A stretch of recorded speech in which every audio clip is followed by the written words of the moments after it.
আমার সকল দর্শক বন্ধুকে সুমনার ব্লগে অনেক অনেক স্বাগত জানিয়ে আজকের ভিডিওটি শুরু করছি। প্রতি বছরের মতো এই বছরও শ্রাবণ মাসের সোমবারগুলিতে ব্রত রেখে শিবের পুজো করবেন শিব ভক্তরা। আর শ্রাবণ মাস দেবাদিদেব মহাদেবের অত্যন্ত প্রিয়, আর সোমবার হলো শিবের বার। তাই মনে করা হয় শ্রাবণ মাসের সোমবার পালন করলে আমাদের জীবন সুখ সমৃদ্ধিতে ভরে থাকে বাবা ভোলানাথের কৃপায়। তো পঞ্জিকা অনুযায়ী কবে পড়েছে শ্রাবণ মাসের সোমবারগুলি? শ্রাবণ সোমবার ব্রত করলে কি কি খাওয়া যেতে পারে, আর কোন কোন খাবারগুলি একেবারেই নিষিদ্ধ, এই বিষয়গুলি নিয়ে আমি আজকের ভিডিওর মধ্যে আলোচনা করব। তাই বন্ধুরা, ভিডিওটি খুব ভালো করে দেখে নাও। আশা রাখছি এই ভিডিওর দ্বারা উপকৃত হবে তোমরা। আর এবছর ইংরাজির 18 জুলাই 2026, বাংলার পয়লা শ্রাবণ 1433 শুরু হচ্ছে। আর মানা হয় শ্রাবণ মাসের সোমবারগুলি অত্যন্ত গুরুত্বপূর্ণ তিথি। লক্ষ লক্ষ শিবভক্ত শ্রাবণ সোমবার তিথি পালন করে থাকেন। আর এবছর পঞ্জিকা অনুযায়ী বাংলার 3রা শ্রাবণ 1433, ইংরাজির 20 জুলাই 2026 সোমবার পড়েছে শ্রাবণ মাসের প্রথম সোমবার। আর বাংলার 10ই শ্রাবণ 1433, ইংরাজির 27 জুলাই 2026 সোমবার পড়েছে শ্রাবণ মাসের দ্বিতীয় সোমবার। বাংলার 17ই শ্রাবণ 1433, ইংরাজির 3রা আগস্ট সোমবারটি হচ্ছে শ্রাবণের তৃতীয় সোমবার। এবং বাংলার 24শে শ্রাবণ, ইংরাজির 10ই আগস্ট সোমবারটি হচ্ছে শ্রাবণের চতুর্থ সোমবার। এবং সবশেষ ও পঞ্চম সোমবারটি পড়েছে বাংলার 31শে শ্রাবণ 1433, ইংরাজির 17ই আগস্ট 2026 সোমবার। তো এবার বলি বন্ধুরা, শ্রাবণ মাসের সোমবার ব্রত রাখলে কি কি খাওয়া যেতে পারে।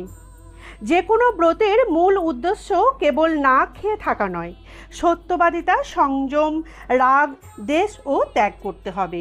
তবে ব্রতের সুফল পাওয়া যায়, যেটা করলে ভক্তি ভরে শিবের উপাসনা করার সমান ফল পাওয়া যায়।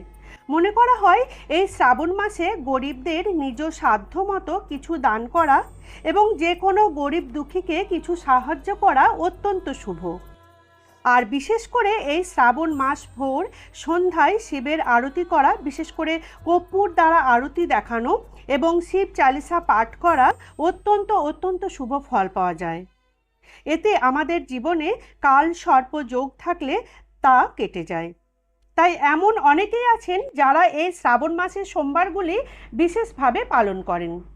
অনেকেই উপবাস থাকেন, কেউ কেউ নির্জলা বা কেউ ফলাহার করেন, আবার কেউ একবেলা নিরামিষ আহার করে থাকেন। তবে এই শ্রাবণ মাসের শিব পুজোয় অত বিধি নিয়ম না মানলেও হয়। সকাল সকাল ঘুম থেকে উঠে স্নান সেরে মহাদেবের পুজো করে সাত্ত্বিক বা নিরামিষ আহার গ্রহণ করা যায়। তাই বিভিন্ন ফল, দুধ, মাখনা, বিভিন্ন বাদাম যেমন চীনা বাদাম, কাজু, কাঠবাদাম, কিশমিশ ইত্যাদি খাওয়া যায়। এতে আমাদের শরীর সতেজ থাকে এবং বিভিন্ন কাজের এনার্জি পাওয়া যায়।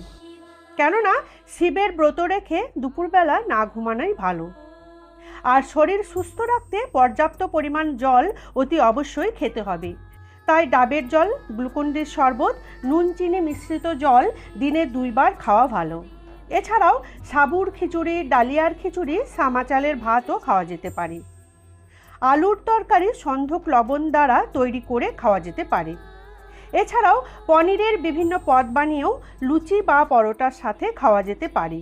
তবে অবশ্যই কম তেল ব্যবহার করা ভালো, এতে অ্যাসিডিটির সম্ভাবনা থাকে না। আর মশলার মধ্যে দারুচিনি, সবুজ এলাচ, গোলমরিচ রান্নাতে ইউজ করা ভালো। আর ফলের মধ্যে পেঁপে, কলা, সবেদা, আম, শসা, তরমুজ, আনারস খাওয়া যায়। তবে বিশেষ টক জাতীয় ফলগুলি এড়িয়ে যাওয়াই ভালো। তো এবার বলি বন্ধুরা, শ্রাবণ মাসে সোমবার ব্রত রাখলে কোন কোন খাবারগুলি একেবারেই নিষিদ্ধ রয়েছে। এই শ্রাবণ মাসে সোমবার ব্রত রেখে উপোস করে মহাদেবের আরাধনা করলে কতগুলি নিয়ম মেনে উপোস রাখতে হয়। যেমন ভুলেও খাবারে সাধারণ লবণ ইউজ করতে নেই, তার পরিবর্তে সন্ধক লবণ ব্যবহার করাই ভালো। এছাড়াও এই মাসের সোমবারগুলি আগের দিন অর্থাৎ রবিবার মাছ, মাংস, ডিম, মুসুর ডাল, পেঁয়াজ, রসুন খেতে নেই একেবারেই। আর সবজির মধ্যে বেগুন, কচু না খাওয়াই ভালো। আর এই মাসে অতিরিক্ত ঝাল মশলাযুক্ত খাবার না খাওয়াই ভালো। আর মহাদেবের বারব্রত রেখে কখনোই মদ, তামাক বা নেশা জাতীয় বিভিন্ন দ্রব্য একেবারেই নেওয়া যায় না। বন্ধুরা, সবশেষে কয়েকটি কথা বলে রাখতে চাই। অনেকেরই মনে প্রশ্ন থাকে শিবলিঙ্গে অর্পণ করা গোটা ফল খাওয়া যায় কিনা, বা নিজেরা পুজো করলে সেই ফল গ্রহণ করতে পারবো কিনা।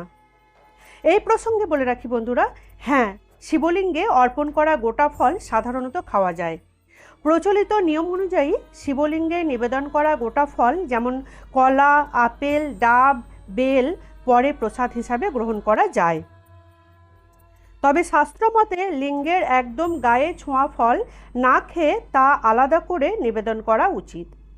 শিবের প্রসাদ খেলে অশেষ পুণ্য লাভ হয় বলে বিশ্বাস। তাই শিবলিঙ্গে অর্পণ করা গোটা ফল শুদ্ধ মনে গ্রহণ করলে পাপ নাশ হয় ও উপকার পাওয়া যায়। তাই ফলগুলি সরাসরি শিবলিঙ্গের উপর না রেখে তা থালা বা কোনো পাত্রের মধ্যে রেখে অর্পণ করলে ভালো হয়। তাহলে বন্ধুরা, এই ছিল আমার আজকের ভিডিওটি ভালো লেগে থাকলে লাইক ও শেয়ার করে দেওয়ার জন্য অনুরোধ করছি। যারা আমার পুরনো বন্ধু তারা এভাবে সাথে থেকো, পাশে থেকো। যারা আমার নতুন বন্ধু প্লিজ চ্যানেলটিকে সাবস্ক্রাইব করে নিও। সাবস্ক্রাইব করে আমার বন্ধু হয়ে পাশে থেকো। আর কমেন্টস করে অবশ্যই জানিও আজকের পুজোটি তোমাদের কেমন লেগেছে। জয় শিব শম্ভু।